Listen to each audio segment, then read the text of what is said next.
Hello and welcome to Inside Kurdistan Extra. Joining me this evening is John Ferguson, the founder and executive director of the American Voices. Welcome to the show. Thank you. Can you just briefly first tell us a little bit about the history and the creation of the American Voices, where the idea came about? Right. Well, originally I'm trained as a concert pianist in the United States. I left the United States in 1989 to continue my studies in France, and I was living in Paris when the Berlin Wall came down. I had a musical ensemble called the Paris Texas Ensemble with 3 other Texans, and we played American music all over Western Europe. After the wall came down, suddenly it was easy to do cultural exchange and concerts and so forth, back and forth with these newly open societies in the former Eastern Germany and Poland, Czech Republic. We got an invitation out of the blue by an ancient communication system known as Telex, which I think doesn't exist anymore officially, inviting us to a place called Latvia, Riga.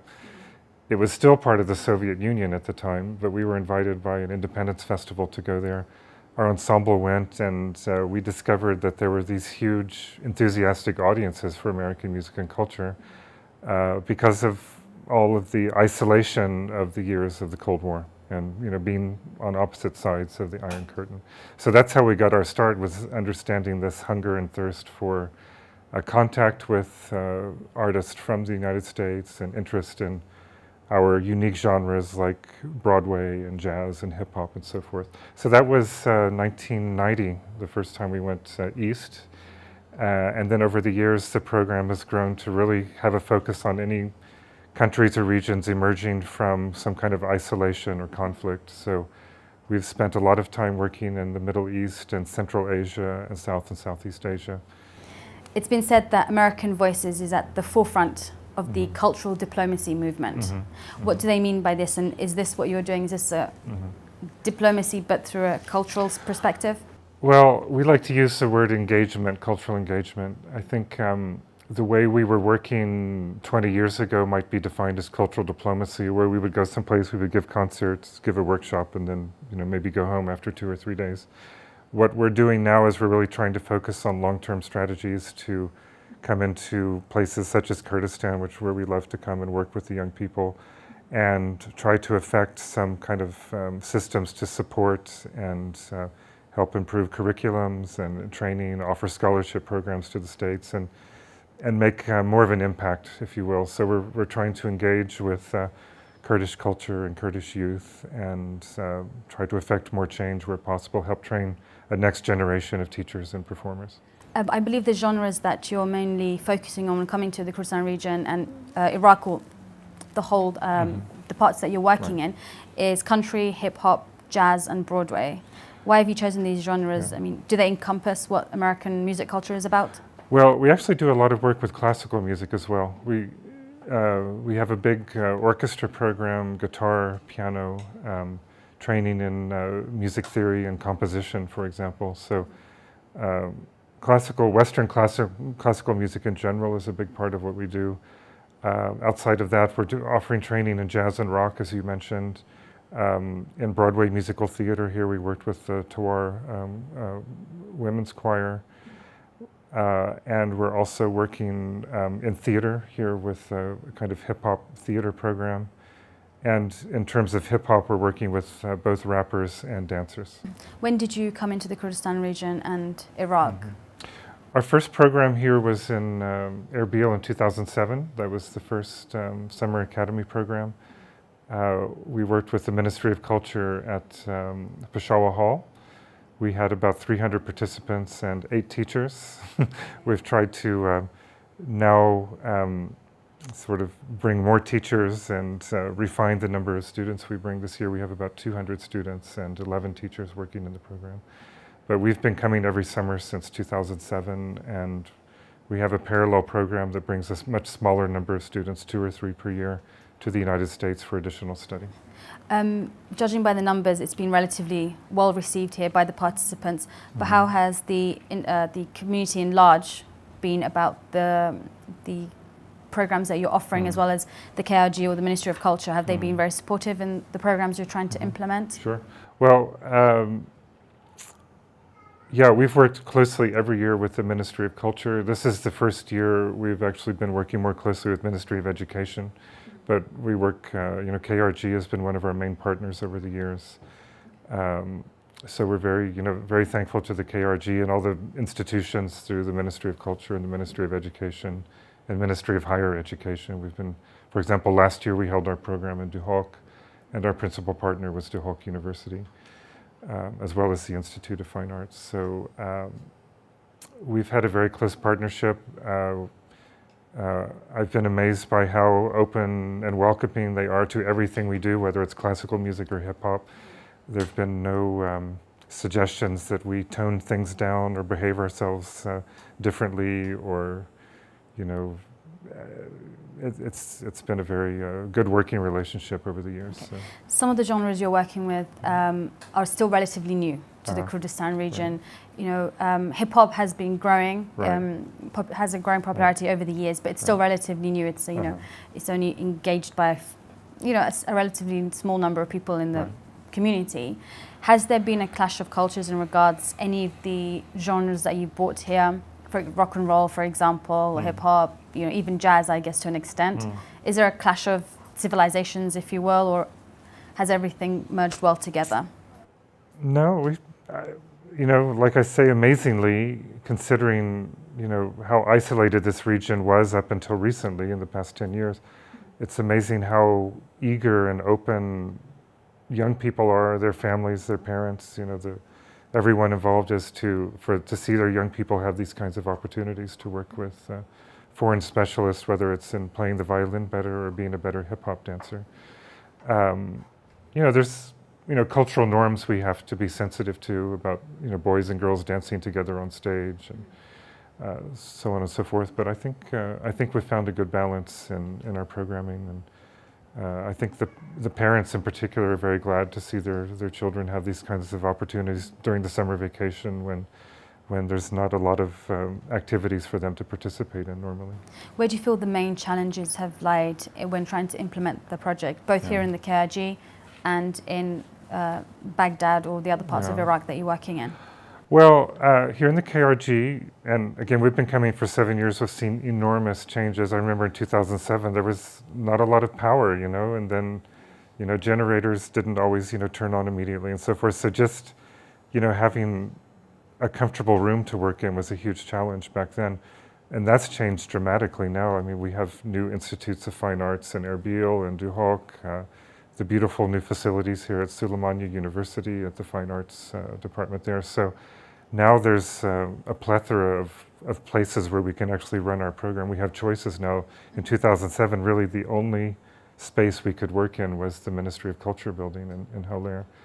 And so now we're trying to move the program around every year or two to different regions of Kurdistan.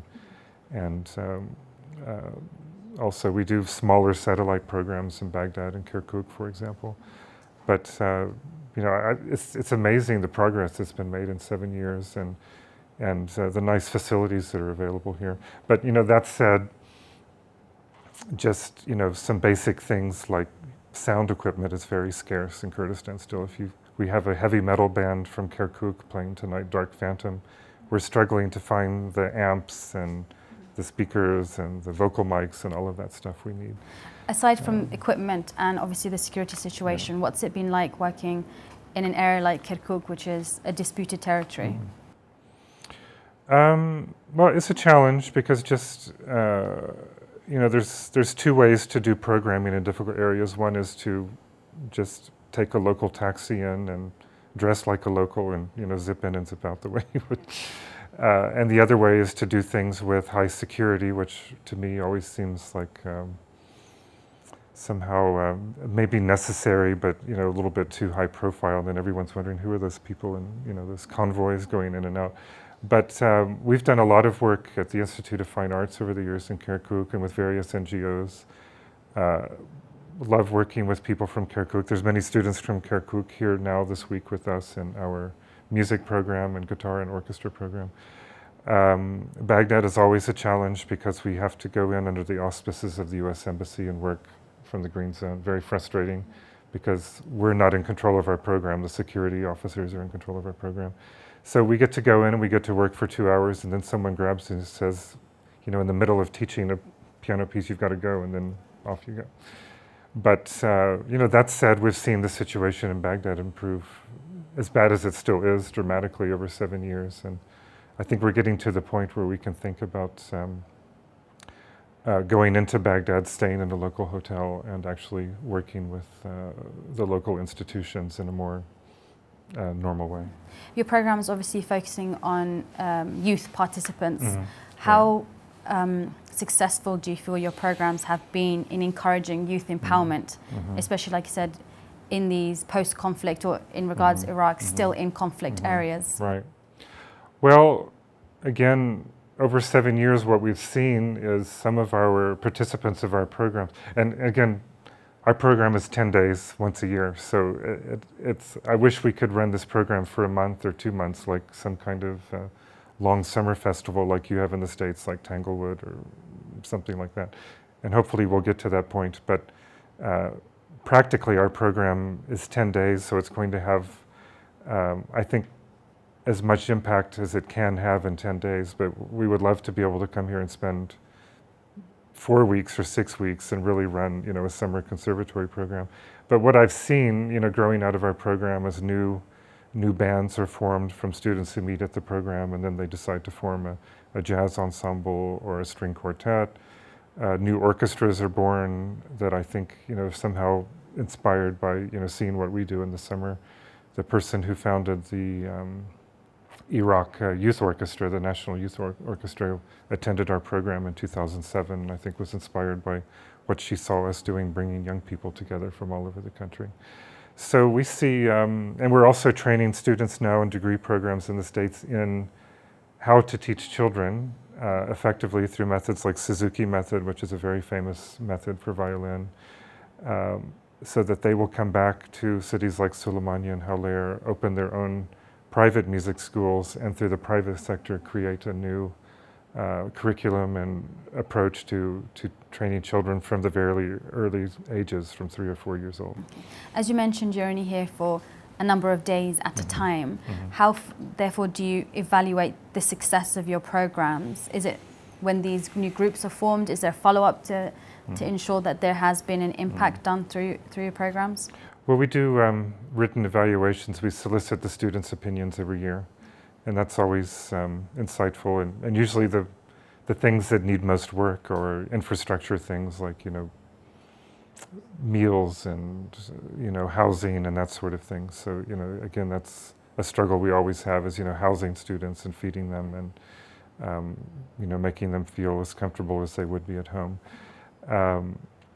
But, you know, a lot of it is, you know, anecdotal, and I think some ways that's the best way to evaluate, if you can watch how people have grown over 7 years. So some of the participants we had in 2007 are out there now working professionally, and you know, I think of musicians here in Suleimania like Alain Camille or Zana Jalal. They're concert masters of orchestras and making their own music videos, and they have their own ensembles and so forth. Teachers teaching very successfully. So you know, we've seen people grow, and those two violinists I mentioned in particular have been with us in St. Louis for 1 year as well. So I think we can see many specific cases where our support has helped make an impact. I know the music scores we've donated, for example, and method books we've donated to the institutes. It's nice to walk into a school and see that those books we donated 7 years ago, they're still there on shelves and clearly being used by the students. And I see in some of the youth centers, the youth activity centers where we were working, Cockferman's Musical Institute, for example, they're using method books we donated here in Suleimania in 2008. I know that you're introducing Western music to the Kurdistan region, but what are your thoughts on what Kurdish music and Kurdish culture has to offer to a Western country and to a foreigner like yourself coming into the Kurdistan region? Well, in the States, we have at any given time now, we have between 4 and 6 students there on scholarships and in degree programs, and we've been bringing them together once or twice a year to form an ensemble called Nergiz. And they have been performing in venues in New York City and in St. Louis and universities in cities like Houston and Baylor University in Waco, Texas. So we're doing more and more university campus programming so that young American students start to get some idea of where is Kurdistan, what is Kurdish culture, who are Kurdish people, and get introduced to all of that through Kurdish music. I read in an interview that one of the other aims of American Voices was to change people's perceptions about America, in particular foreign policy is not something that's held in high regard, especially in the Middle East. Right. Do you feel that through these cultural exchanges, through these performing arts, you've managed to change perceptions through the arts about America, especially here in the Middle East and in the Kurdistan region and Iraq? Well, I don't want to change anyone's perceptions about America foreign policy. Either they like it or they don't. I mean, there's a lot of American policies in the Middle East that I think are, wrong-headed and not appropriate for the region and not doing any, not moving things forward. So, and a lot of Americans have, differing opinions about our own foreign policy. I think our goal is just to realize that, despite any disagreements about foreign policy and government-to-government relationships, we just want to remind people that there's, a relationship beyond that, the people-to-people relationship, and that programs like ours allow us to just change the subject, if you will, away from the political dialogue and focus more on, transfer of knowledge and skills, in both directions. But I wouldn't want anyone to think we're here to try to make people accept, our policy towards Israel and Palestine, for example, or something like that. And frankly, I can't think of any discussions we've had about American policy ever with our students. The topics just don't come up. We're more interested in, like, what do you do with your fourth finger in fourth position, and, questions like that. In that, for example, American policy can dictate people's opinions and how they perceive America as a whole. Right. So you as an American coming in, someone here might perceive you to be the same way, thinking the same way as your government does. Do you feel that there were misconceptions about you as an American when you first came in, and has that changed throughout the course of the 7 years that you've been traveling back and forth? Not really. I mean, I can think of, times when I've met with Kurds from an older generation, people who fought in Peshmerga in the 70s and 80s, and, were here when, America cut, nasty deals with the Shah of Iran, or, kind of sold the Kurds, for geopolitical strategies and so forth. But, and, as, unfortunately, as a typical American, we didn't learn about these things. No one was talking about Kurdish history in American high schools in the 60s and 70s. And, unfortunately, I didn't know about a lot of that stuff in great detail until I started coming here and talking to people and realizing, the mistakes that have been made in, foreign policy in the past. So there are definitely people out there who are still have not forgotten those things. I wouldn't say they're still angry about it necessarily, or blaming me for it, but we've had those discussions, and I'm always glad to find out what people experienced in those times and so forth. In general, what I hear is most Kurds I'm working with feel glad about the invasion of 2003 and the sort of freeing up Kurdistan to follow its own path. But I never felt like politics or history intrudes too much into what we're doing, because really the focus is on the professional training. In that sort of same context, do you feel Americans have learned more about Kurdish culture and music and their histories through some of the scholarship exchanges that you mentioned? Yeah, definitely. Definitely. And one of the universities, St. Louis University, that provides 2 scholarships every year for students to come to St. Louis, they're very interested in diversifying the students they have in their English language training programs. So they have almost entirely Chinese students, and they love that they have students from the Middle East to provide some kind of counterbalance to the Asian presence in their programs.